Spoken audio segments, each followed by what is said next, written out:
ഈ എറണാകുളം ജില്ലയ്ക്കകത്ത് നിങ്ങളത് കുറിച്ചിട്ടു.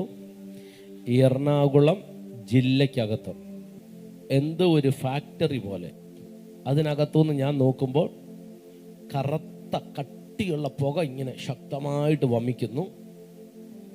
പിന്നെ ഞാൻ വീണ്ടും നോക്കുമ്പോൾ ആ പുകയ്ക്കുള്ളിൽ തീ കത്തുന്നൊരു കാഴ്ച എന്നെ കാണിക്കുന്നു.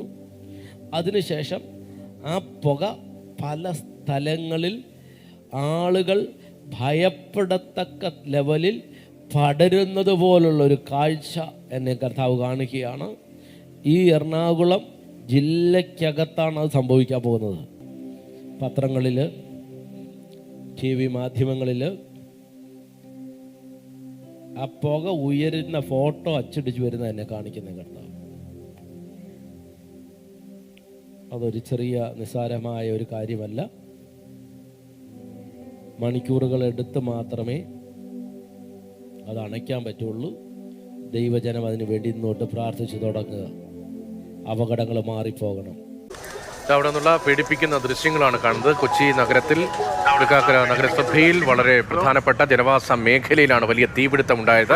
കറുത്തിരുണ്ട പുകയാണ് കൊച്ചിയുടെ ആകാശത്തേക്ക് ഉയരുന്നത്. അതുതന്നെയാണ് വലിയൊരു ആശങ്ക ഉണ്ടാക്കുന്നതും. എന്തൊക്കെയാണ് അവിടെ ഉണ്ടായിരുന്നത് എന്ന കാര്യത്തിൽ ഒരു പ്രാഥമികമായ വിവരങ്ങൾ മാത്രമേ ഉള്ളൂ. ഫ്രിഡ്ജ് ഉൾപ്പെടെയുള്ള ഉപേക്ഷിക്കപ്പെട്ട സാധനങ്ങളും മറ്റുമുള്ള ആക്രി ഗോഡൌൺ എന്നതാണ് ബിനിൽ അവിടെ നിന്ന് നൽകുന്ന വിവരം. പക്ഷേ ഏറ്റവും വലിയ പ്രതിസന്ധി ബിനിൽ പറഞ്ഞത് അവിടേക്ക് ഫയർ എഞ്ചിനുകൾ നേരിട്ട് എത്തിക്കാൻ കഴിയുന്ന റോഡ് സംവിധാനങ്ങളൊന്നുമില്ല. പരമാവധി അകത്തേക്ക് ഫയർ എഞ്ചിനുകൾ എത്തിക്കാനുള്ള ശ്രമമാണ് നടക്കുന്നത്. ഇപ്പോൾ 300 മീറ്ററോളം ദൂരം വെള്ളം എത്തിക്കാനുള്ള ശ്രമത്തിലാണ് ഫയർഫോഴ്സ് ഉദ്യോഗസ്ഥർ ഉള്ളത്. അതിന് സമീപത്തേക്ക് ഉദ്യോഗസ്ഥർ എത്തിയിട്ടുണ്ട്. നമുക്ക് ആ ദൃശ്യങ്ങൾ കാണുമ്പോൾ ഇപ്പോഴും ആ ഷീറ്റിനപ്പുറം ഇപ്പോഴും തീ അണഞ്ഞിട്ടില്ല. തീ അണയ്ക്കാനേ സാധിച്ചിട്ടില്ല.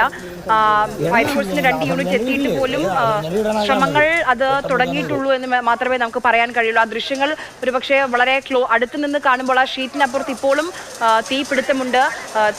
കണ്ട തീ ഉയർന്നു വരികയാണ് ഓരോ നിമിഷവും.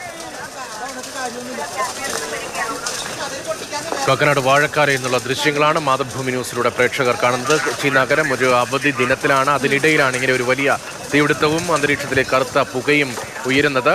സമീപത്ത് നിരവധി വീടുകളുണ്ട്. ഒരു ഭാഗത്ത് ഒഴിഞ്ഞ പ്രദേശമാണ്. അവിടെ നിന്നുള്ള ദൃശ്യങ്ങളാണ് ഇപ്പോൾ നമ്മൾ കാണുന്നത്. മറുഭാഗത്ത് വലിയ കെട്ടിടങ്ങളും വീടുകളും എല്ലാം ഉണ്ട് എന്നതാണ് അവിടെ നിന്ന് ബിനിൽ നൽകുന്ന വിവരം. ബിനിൽ ഇപ്പോൾ ഫയർഫോഴ്സിലേക്ക് എത്തിക്കുകയാണ്. ഒരു പക്ഷേ നമ്മൾ ഇത്രയും നേരം കണ്ടുകൊണ്ടിരുന്നത് അത് ആ വീട് എത്ര അടുത്താണ് ആ വീടിന്റെ